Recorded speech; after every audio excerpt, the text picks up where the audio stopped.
Assalamualaikum warahmatullahi wabarakatuh. Ketemu lagi dengan saya di PJJ Biologi. Hari ini kita akan melanjutkan tentang sistem pernafasan, tetapi kita fokuskan pada mekanisme pada sistem pernafasan. Jadi, jangan lupa materi yang kemarin tentang alat-alat pada sistem pernafasan. Kita akan lanjutkan untuk materi kali ini. Tetap patuhi protokol kesehatan. Jangan lupa untuk tetap sehat, tetap ceria, tapi tetap kita melaksanakan tugas dan kewajiban kita baik sebagai pelajar maupun yang lainnya. Oke? Jangan lupa makan makanan yang bergizi untuk meningkatkan stamina tubuh kita sehingga insya Allah kita bisa terbebas dari pandemi ini dan kita bisa kembali hidup seperti dahulu kala lagi meskipun dalam era new normal. Tetap patuhi protokol, jaga kesehatan, jaga kondisi fisik. Kita intinya serius tapi santai. Oke, pada materi kali ini kita akan membahas tentang mekanisme pada sistem pernafasan. Sebelum membahas ini, tolong jangan lupa materi yang kemarin dibaca-baca juga. Kemudian nanti juga dibaca word yang saya share. Dan nanti setelah KBM, mohon untuk latihan soalnya untuk dipelajari. Oke, kita mulai untuk sistem pernafasan. Jadi pada sistem pernafasan jangan lupa fungsinya untuk apa sih sistem pernafasan itu? Ya, apa? Kenapa di situ Anda perhatikan dari paru-paru ada mengembang, mengempis, mengembang, mengempis. Ada apa sih sebenarnya dengan paru-paru kita? Ya, nah karena apa? Ini untuk memasukkan oksigen, mengeluarkan CO2. Selain itu nanti untuk membantu dalam memproduksi suara dan bisa menyingkirkan benda asing atau patogen atau toksin yang masuk dalam tubuh kita. Jadi intinya hal-hal yang berbahaya bagi tubuh kita. Ya, contoh misalkan ada nasi masuk, maka kemudian paru-paru akan segera mengeluarkan lewat kita istilahnya tersedak. Ya, mungkin melalui mekanisme bersin atau bagaimana. Nah, itu adalah sistem pertahanan dari tubuh kita agar benda asing yang masuk ke tubuh kita itu tidak berbahaya bagi tubuh kita. Dari hidung kita ada rambut hidung. Nah, fungsinya untuk apa? Menahan kotoran yang masuk melalui hidung kita. Kemudian di sini ada lendirnya, sehingga dalam lendirnya ini nanti dia akan kotoran itu yang menempel sehingga akan berada di dalamnya. Kemudian biasanya kita kurap-kurap untuk dikeluarkan. Nah, tergantung dari aktivitas kita. Kalau kita berada di aktivitas luar, misalkan di belakang bis atau apa, misalkan pada saat kita keluar, maka biasanya di situ akan kotor. Itu menandakan bahwa udara yang kita hirup sebenarnya tidak bersih, ya. Jadi tapi kalau misalkan dalam hidung kita ini selalu bersih, masuknya bersih dari kotoran, berarti udara yang kita hirup pun juga bersih. Oke, lanjut selanjutnya. Nah, mulai dari hidung, kemudian tenggorokan sampai ke paru-paru, ada lewat faring, trakea, kemudian laring juga. Nah, kemudian nanti di situ ada cabangnya yang namanya bronchus, kemudian nanti ada bronchiolus, kemudian nanti masuk ke paru-paru kanan atau paru-paru kiri. Yang paru-paru kanan nanti terbagi menjadi 3 bagian, 3 ya, paru-paru kanan, kemudian paru-paru kiri 2 bagian. Oke, lanjut. Di dalam bronchiolus nanti ada alveolus yang nanti fungsinya untuk udara itu berdifusi. Jadi terjadi pertukaran udara adalah di alveolus. Nanti di kelas 12 kita berbincang tentang respirasi yang langsung nanti di dalam selnya. Bagaimana nanti oksigen itu berikatan dengan hemoglobin dan seterusnya. Ya. Nah, jadi karena dalam alveolus itu ada pembuluh darahnya. Jadi di situ nanti ada O2, CO2, kemudian bagaimana kita selama bernafas ini mengeluarkan air. Ingat, kita kalau untuk mengetahui bahwa seseorang itu masih hidup atau tidak, kita biasanya akan menaruh kaca atau di depan hidung kita. Fungsinya untuk apa? Kalau di situ ada uap air, berarti orang itu masih hidup. Kenapa di situ ada uap air? Karena apa? Dalam sistem pernafasan kita, dia akan mengeluarkan CO2 dan juga H2O. Ya, ini Masih yang tadi pulma atau paru-paru, strukturnya ini cuma mengingatkan review kemarin. Nah, sekarang kita ke arah yang pernafasan. Jadi dalam bernafas ada istilah inspirasi, ada istilah ekspirasi. Ya, in itu masuk. Kalau ekspirasi, exit keluar. Jadi kalau inspirasi berarti udara masuk ke dalam tubuh. Nah, untuk pernafasan ini tolong baca tentang sistem pernafasan, mekanisme sistem pernafasan, yaitu ada dua macam pernafasan, yaitu pernafasan perut dan pernafasan dada. Ini perbedaannya hanya pada otot yang menggerakkannya. Jadi kalau untuk pernafasan dada, yang bergerak adalah atau yang berkontraksi, ingat, kita kembali lagi ke kontraksi otot.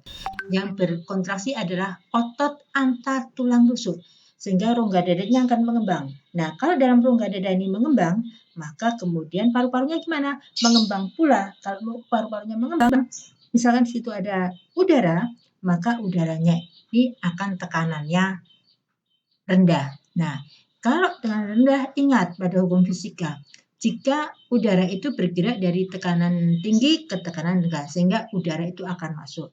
Jadi untuk pernafasan, mekanisme pada pernafasan dada, otot antar rongga dada kontraksi, kemudian rongga dada membesar, udara masuk.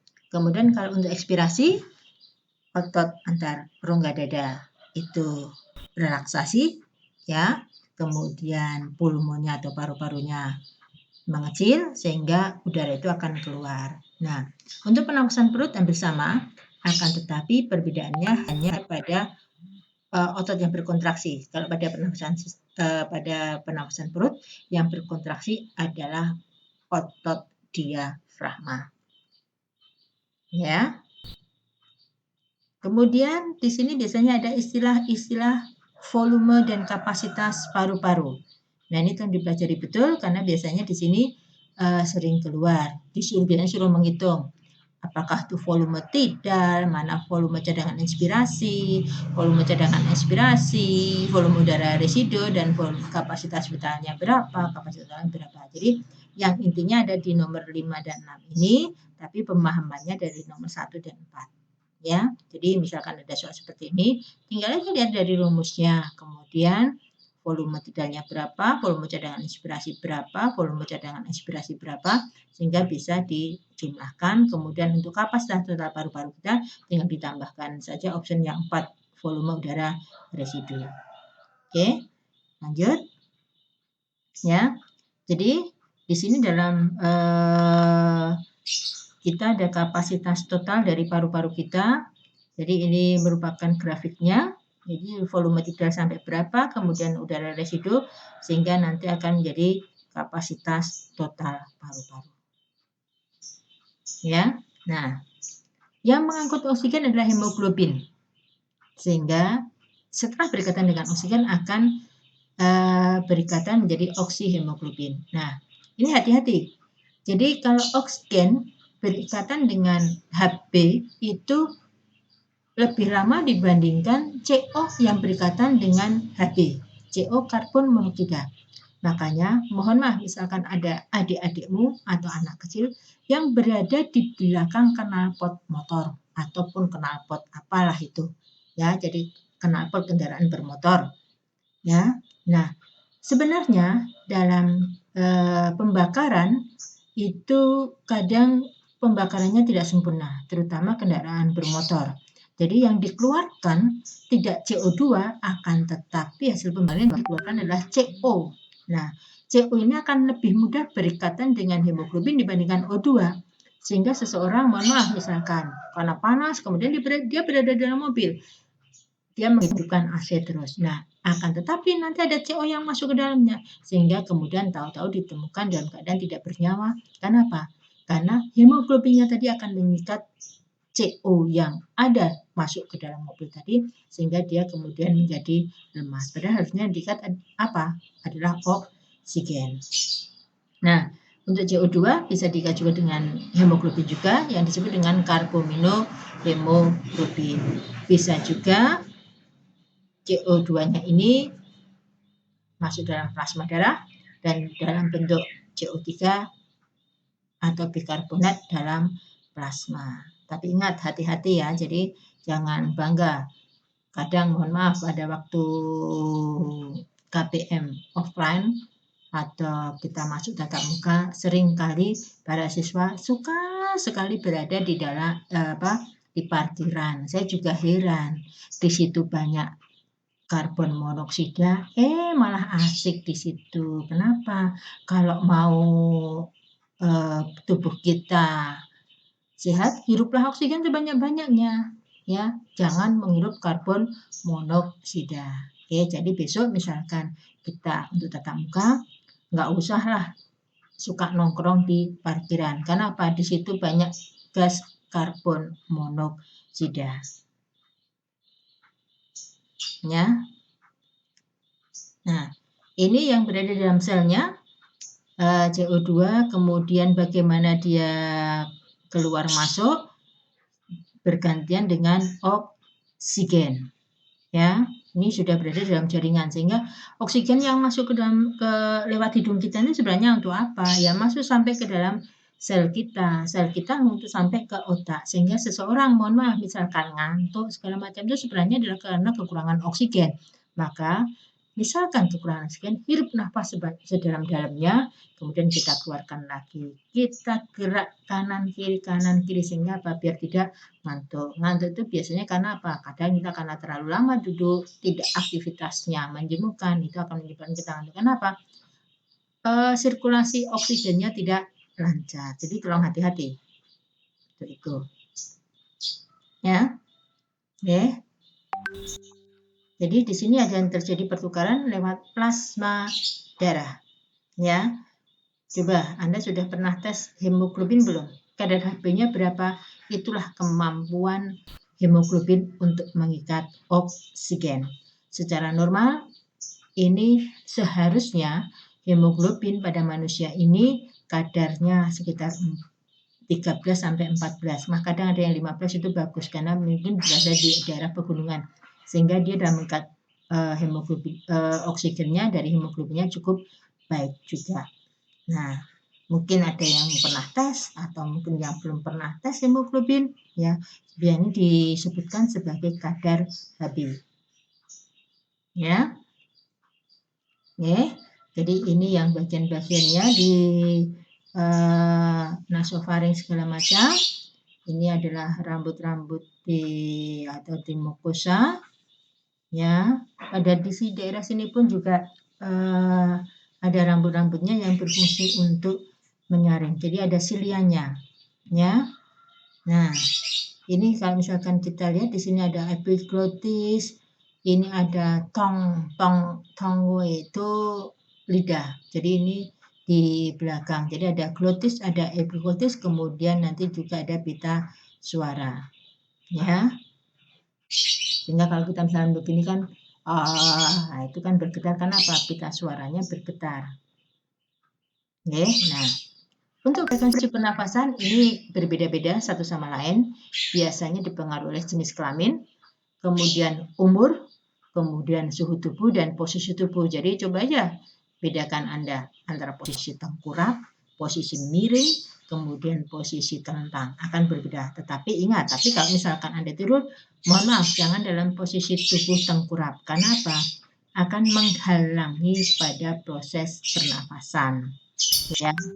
Kemudian dari suhu tubuh, biasanya suhu tubuh tinggi itu akan menyebabkan frekuensi pernafasan kita naik. Kenapa? Dia akan berusaha memasukkan oksigen sebanyak-banyaknya. Begitu juga umur. Jadi semakin usia kita semakin tambah, maka frekuensi pernafasannya akan berbeda dengan waktu masih muda.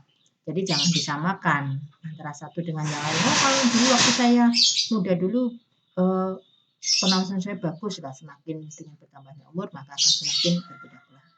Oke, kemudian lanjut pada kelainan pada sistem pernafasan. Ini nanti mohon untuk dicari asma itu sebenarnya apa sih? Sebenarnya ini bisa diobati juga dengan cara biasanya karena asma itu karena ada kontraksi terganggunya pada kontraksi otot-otot rongga dada, maka dengan cara berenang segala macam masih bisa ditanggulangi. Oke. Kemudian faringitis, radang pada faring, pneumonia, radang pada paru-paru, emfisema paru-paru, kemudian difteri, biasanya kita dulu waktu SD segala macam sudah divaksinasi dengan DPT, difteri pertussis tetanus, ya. Jadi atau istilahnya batuk rejan. Kemudian TBC, nih, tolong kalau meludah segala macam jangan sembarangan. Batuk mohon untuk ditutupi. Dulu masih sering tidak ada tutupi, tapi karena kita sekarang bermasker, maka kemudian akan sudah tertutup. Ya, TBC ini sangat menular dan sekarang sudah ada lagi di tangan tidak hanya tuberkulosis pada paru-paru, tetapi juga TBC pada tulang. Kemudian asfiksi dan hipoksia, asistosis dan sianosis. Oke. Sekali lagi tetap baca bukunya, tetap baca materi yang saya share, dan untuk soal latihannya tolong dikerjakan, ya, nggak usah dikumpulkan nggak apa-apa, nanti kita tetap akan saling berinteraksi satu sama lain. Oke, ya. Intinya di sini untuk mekanisme pernafasan, paru-paru kita butuh pasokan oksigen yang sehat pula.